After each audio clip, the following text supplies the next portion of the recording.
folks. Welcome to Project Gamma. At Project Gamma, we have smart conversations with smart people across entrepreneurship, technology, and cybersecurity. My name is Warner Moore. I'm a technologist and security leader who helped build multiple business-to-business software as a service companies across industries. And I'm passionate about modern cybersecurity practices. I'm also the founder of Gamma Force. At Gamma Force, we help tech and health tech companies with cybersecurity strategy by acting as their fractional security organization. Orlie Benjamin has an educational background in law, and she pivoted that into business. Her career was multifaceted across business strategy, customer experience, and marketing.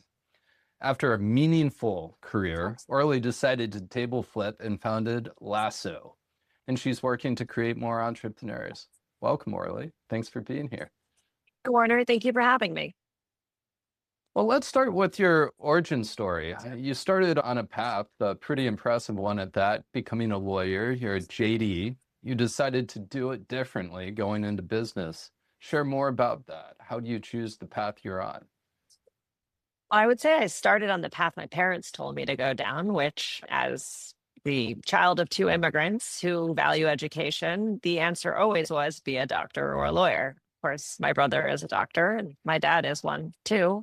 So I don't like blood. And I was like, well, maybe this whole lawyer thing will work out. I got into law school, went through the whole program, passed the bar. But while I was in school, I started to recognize that I had interest in some of the business law classes specifically. And that's when I explored adding an MBA to the law degree. They let you do it for like one more year and they basically let you in for free. So it felt like a no risk situation where I could maybe figure out how to kick the can down the road on my career and figure out an exit strategy for something I found to be quite boring while I was doing it. Nice. Well, one thing we often glamorize is the young dropout founder. What's understated in entrepreneurship is those who are more commonly successful have had a career, built experience, learned an industry. You've had some big jobs in your career. How'd that translate to the company you founded? I think that my career has been super nonlinear, a bit jagged. I've worked in a variety of industries and in a variety of functional areas. I worked at American Airlines in pricing strategy, and then I worked in digital marketing at Victoria's Secret, and then I worked at strategy and product design at NetJet. So like none of those functional areas are the same. And then none of those industries are the same. And then I went on and moved to CPG and eventually worked as head of marketing at a California-based startup. Throughout all these really disparate experiences, I saw a common thread, which was my interest in people. And fundamentally, I think really great businesses are businesses that work backwards from customer pain and solve solutions for people. Whether it's pricing strategy, which is really around changing behavior based off of pricing, or marketing, which is really around influencing behavior to drive more revenue, or even customer experience strategy, which is around understanding friction and pain points and solving them. All of those things really were all about people at the end of the day that engage with the business and value to people. When I went to Scott's, which is the CPG company I was referencing, I worked in the innovation group and I had the opportunity to build from 0 to 1. That was the first time I was exposed to entrepreneurship in a corporate setting because I was given the opportunity to build something from scratch. And I was like way too into it, right? I'd always been a part of a much bigger ship, steering the bigger ship, but there were a lot of us on the ship and the ship was big. Having the opportunity to be given complete ownership over building something really unlocked something in me that I didn't know existed. And then after that, I was put in the corporate venture capital group and I got really jealous of founders and I realized I was on the wrong side of the table. So that's when I actually decided, okay, I'm leaving corporate America. I'm going to go pursue learning about entrepreneurship. I was in my sort of late to mid 30s at that point, and I had never even been exposed to it until a corporate environment put me in touch with it. Because my whole life, I've got this sort of risk averse parents that are all about doctors and lawyers. You never go look at something high risk like entrepreneurship and betting on yourself. That just seems entirely radical. So it was completely off my radar, but I eventually meandered my way into it. And I feel like I'm really on my path now.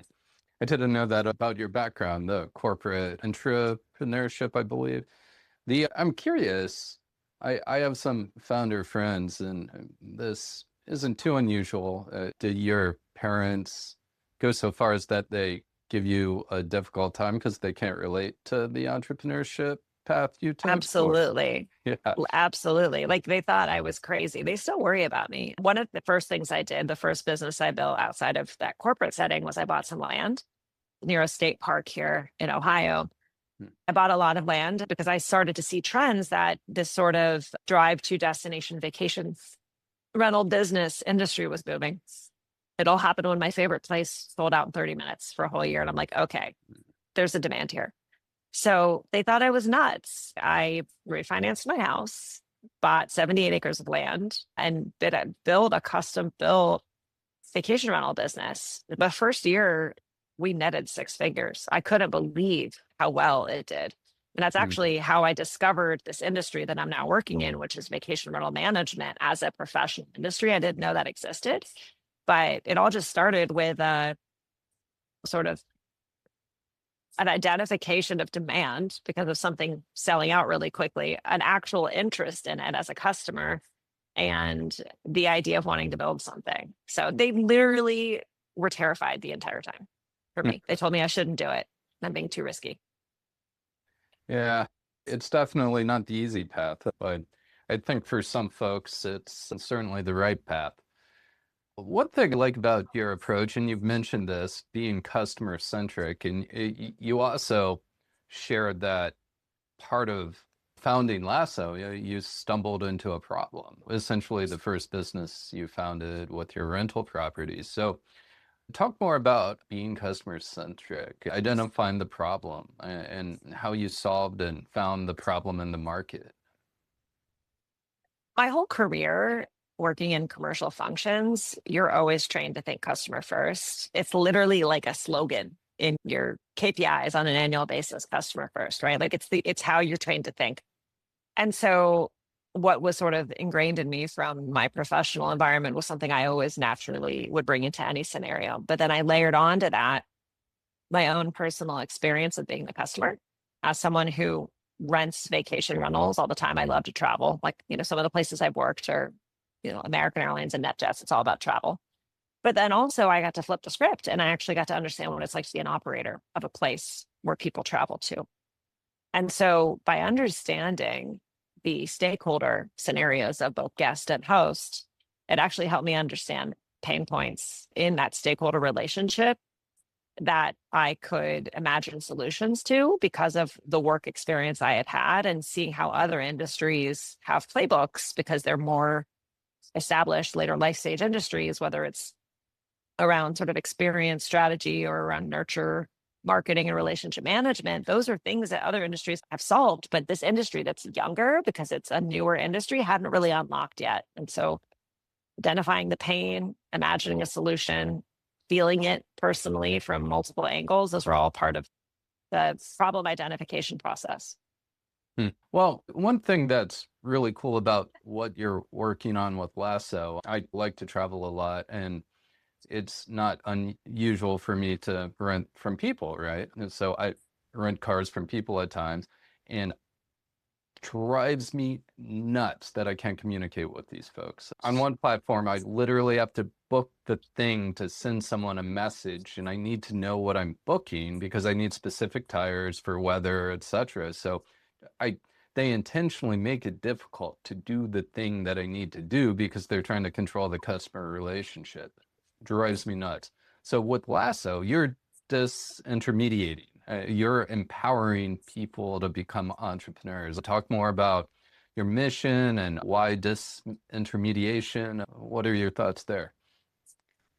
So what Lasso does is it essentially enables professional operators of vacation rental businesses to actually have a direct relationship with their guests that come in from booking platforms and turn essentially channels that are distribution channels into lead generation for then people that can become their customers going forward.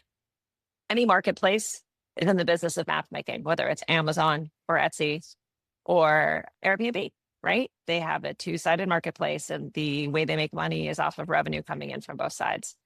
What I don't love about a two-sided marketplace as someone who been trained as a direct to consumer minded person is that if you don't know your customers, how do you even know if your business is doing the right thing? Back to the customer first approach. One of the things that I initially had a very negative reaction to when building my vacation rental business was this idea of not having a direct relationship with my customers, not understanding what's working, what's not working, what do you like, you know, constant feedback loop. I think that continuous improvement comes from continuous feedback. And so one of the things that I sought to solve was the ability to essentially remove Airbnb out of the equation once that guest comes in and turn that guest into someone who is loyal to the brand of the vacation rental business, not loyal to Airbnb. When you think about it, a lot of people use Airbnb like a noun, an adjective, a verb. I stayed at an Airbnb. Oh, we went to an Airbnb. But Airbnb is actually like a brand. But when a brand gets so injected into vocabulary that you don't say things like, I went and stayed at a rental home or I went and stayed at a vacation home, Airbnb has done such a good job of being the whole thing that these operators behind the scenes that are actually either owning the asset or operating the asset literally become invisible. And I think that a really good business is sticky and has the ability to have repeat customers because repeat customers are an annuity, right? It's a recurring revenue stream. Every business loves recurring revenue. So from my perspective, removing Airbnb from the equation by establishing a relationship with customers and then nurturing that relationship to drive repeat bookings as well as maximize revenue as part of the overall stay experience is exactly what Lasoh does. This is like a tried and true playbook that any direct-to-consumer business does, because the way you make money is how many customers do you have, how much do they spend each transaction, how many transactions are there, right? But if Airbnb doesn't let you have the repeat transaction and you can't really communicate with them to increase their spend by offering them upsells or helping them extend their stay, all you have is transactions. And there is nothing recurring about transactions that come in off a distribution channel, right? So for me, that was really the business model. And then also just from like a personal perspective, I really have found so much joy in the process of being an entrepreneur. And I know that the people that are managing these vacation rental businesses are actually most of the time small to medium-sized businesses that have been essentially intermediated by a large company, and they don't have the ability to control their book of business. And so I feel like I'm enabling entrepreneurship for them by enabling them to have a more sustainable business model, by being better at marketing, by giving them tools that, you know, really are much more sophisticated at like a more like enterprise level, but bringing those playbooks to the SMB space so that they can take action on things that otherwise they may not have training to do. Yeah, I like that a lot. Empowering folks. I travel a fair amount and frequently go back to the same places. I like to go to Salt Lake, and I've been trying to build relationships with people renting properties there because I don't want to own there. And it's been, well, nothing stuck consistently. I find it a bit ridiculous because I know if I were in that position, I'd be like, yes, please keep on coming back. Make it easy. Just show up every year. I think a lot of these platforms just make some people not even think about the business or the customer relationship and just assume that distribution will always be there, at least if it's in a hot enough market. Interesting thoughts. I think it's really neat how you are empowering people to truly be entrepreneurs, which isn't always the case when it comes to a rental property.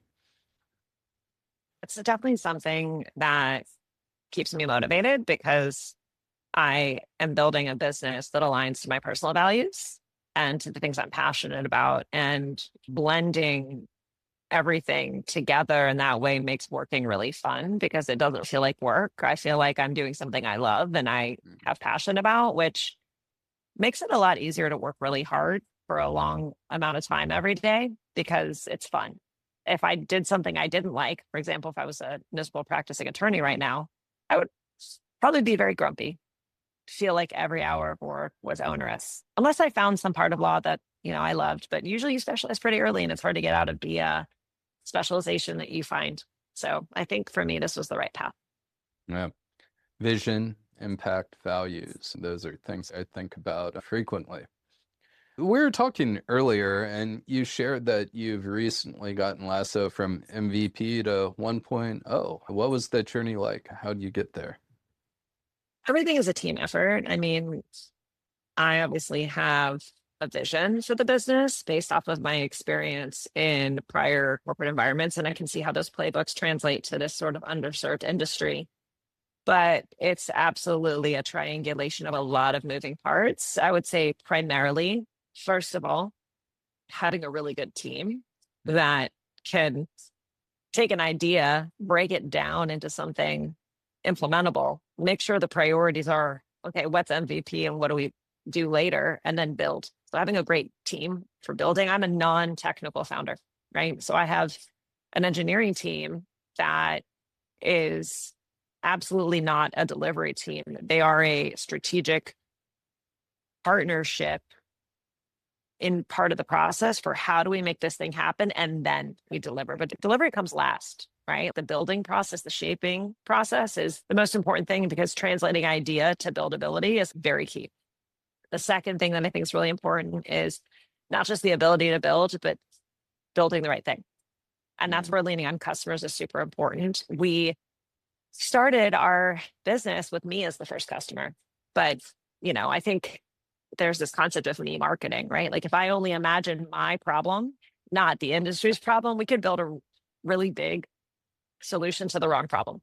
What was very critical in ensuring that what we were building accomplished solving other people's problems was actually working with other people and working with early users.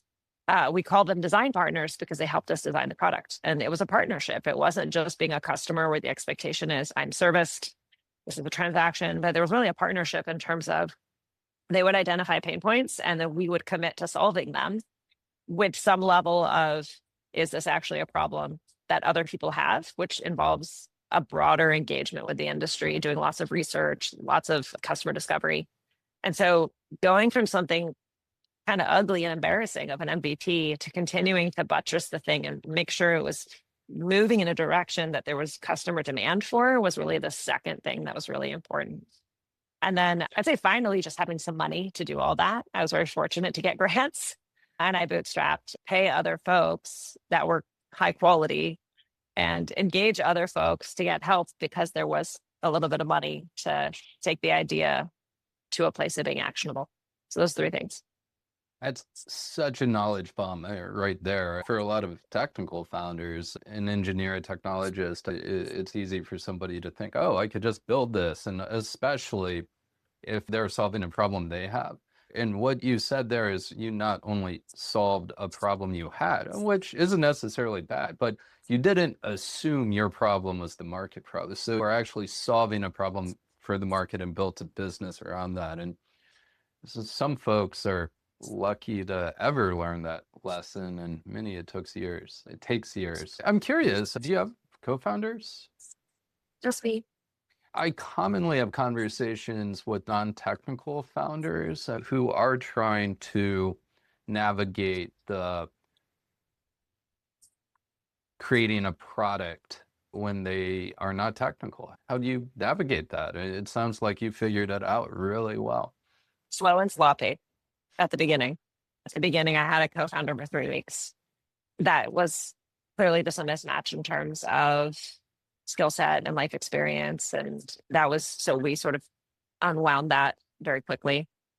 Then I hired someone who on paper looked really legitimate. And when actions and words didn't line up consistently for a while, and I had spent about 50 grand of my own money, a lot of people probably would have quit at that point because I was also not really fully working. I was doing some consulting, like I was kind of moving towards the direction of being all in. So the third time was a charm. And I leaned on my network to find what is now one of the engineers at the company. And he and I just worked really closely together on building something in collaboration with customers and doing a little bit of reverse engineering in terms of like looking at the marketplace. Where do we want to play? Where do we not want to play? And so the ability for me to kind of bring in a level of industry knowledge and sort of customer centricity, and for him to bring in his building capabilities and this ability to mesh those two things together were really important. I also was able to find a really good product designer. And so it was very early on a product designer, a full stack engineer, and someone who really helped sort of project manage some things. And as we started to get more customer traction, I was able to dig up some more grant money for us by doing, administrative things like ex-lawyers do and applying to things, and got us more money. And we actually started moving faster. And then he brought on his partner, and now we had 2 engineers. And then now we're at 3 engineers, and I have a fractional product leader. So it's been organic and slow, and it's been bumpy in terms of finding the right talent. And that's like why I said early on, I started with the right team, because ideas are cheap and everybody has them. But if you can't bring your ideas to life and you can't execute them, it doesn't matter. And there's so much I can't do.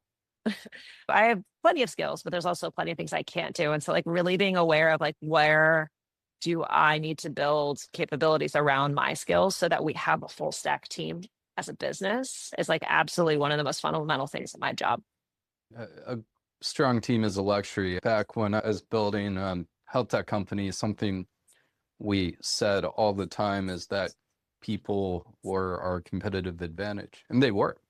And I still look at it like that to this day. And I think companies, especially right now, there's always ebb and flow in job markets. But when companies who want to hire the best, take care of their folks, treat them well, that's the way to not only build a good company, but a sustainable company. Being less transactional, like you are in your business, you're helping them be less transactional with their stakeholders, their customers. I would say one really important part of the culture that I care about at Lasso, it's almost like everything I didn't like about corporate, I flipped the script on in this environment. So I'm like absurdly transparent. Financials are shared. If people feel like it's too risky, they have no surprises. Everyone knows how long we have money for. Everyone is aware of what ride we're on. Because I think people should know and they should make choices, right? Like there's no bait and switch. I'm also very much someone who gives trust first. And then if it gets whittled away, then through actions, not words, like actions. You have to follow what people do, not what they say, right? So if trust is taken away, then I will move very quickly because the red flags are there. I'm willing to also break relationships quickly if they're not working. This is not corporate America. We don't have the luxury of PIPs and 90-day plans. The runway we have is the lifeline of everyone else making money. And so like, it's about what's best for the group. It's very utilitarian in that way. But also just like making sure the only thing I ever push people on is pushing me. If people are like not being opinionated enough or not pushing back on me enough, like I always try, because I'm like someone who has a point of view. And whenever you're in a role of leadership, without intending to carry a little bit more weight in the room, because people may not feel as comfortable to push back. It's the number one thing I really care about is like, if you feel a different way, because I like love to debate, like I went to law school, like I don't view conflict as being at all an issue. I love conflict. Conflict is how I always say like diamonds are made under pressure, like push back, give me your point of view. You know things I don't know. So that's like the only thing I really probably give people a hard time about is if they're being too quiet. And I feel like they're not pushing enough on how we approach problem solving. So I think those are really, for me, culturally really important. We're always learning, all of us, in all roles, places in life, and the life journey. And if we're not getting feedback loops, that's a challenge. Throughout my career, often been the person who provides candid feedback to those who don't get it. And that hasn't always been good for me. But what you say and how you say it, right? Those two things can be different. Well, that is true. But often people say they want it, but they don't necessarily want it. But I did it anyway because it's a gift, right? So like it or not, that often helped me identify where best to spend my time as well. But I thank you for your time today, Orlie. And fantastic conversation, plenty of insight that I'm sure folks will value. Do you have any closing thoughts, books, anything more you'd like to share with our audience today? I would just say the one thing I'm focusing on right now is the scarce resource I have is time, right? So I really am thinking about how do we as a team have the right capabilities across everyone? And then how can I really remove myself from things that someone else could do so that I only focus on things that I can do? And I'm really realizing my job is like a lot about facilitating momentum and inspiring and creating safety for others so that we work as a team. Like in a lot of ways, like the tribal aspect of the business is super important. And so I really shifted a lot of what I'm learning. Well, first of all, I had to learn how to be kind of okay at product strategy, which I'd listened to a lot of Lenny's, and thank you, Lenny, for all of that. But I've moved away from some of that stuff now because I've got someone who knows how to do that. And so really a lot of what I'm doing is focusing on human behavior and how to get the best team. So there's a couple books on my nightstand that I'm focusing on, but that's just something I'm focusing on. And if I can ask the group if they ever add comments, like what is everybody else reading is what I'd want to know, right? Like what are the best practices and the things that they see are winning and what's everyone reading to do that? Because that's what I'm trying to learn right now.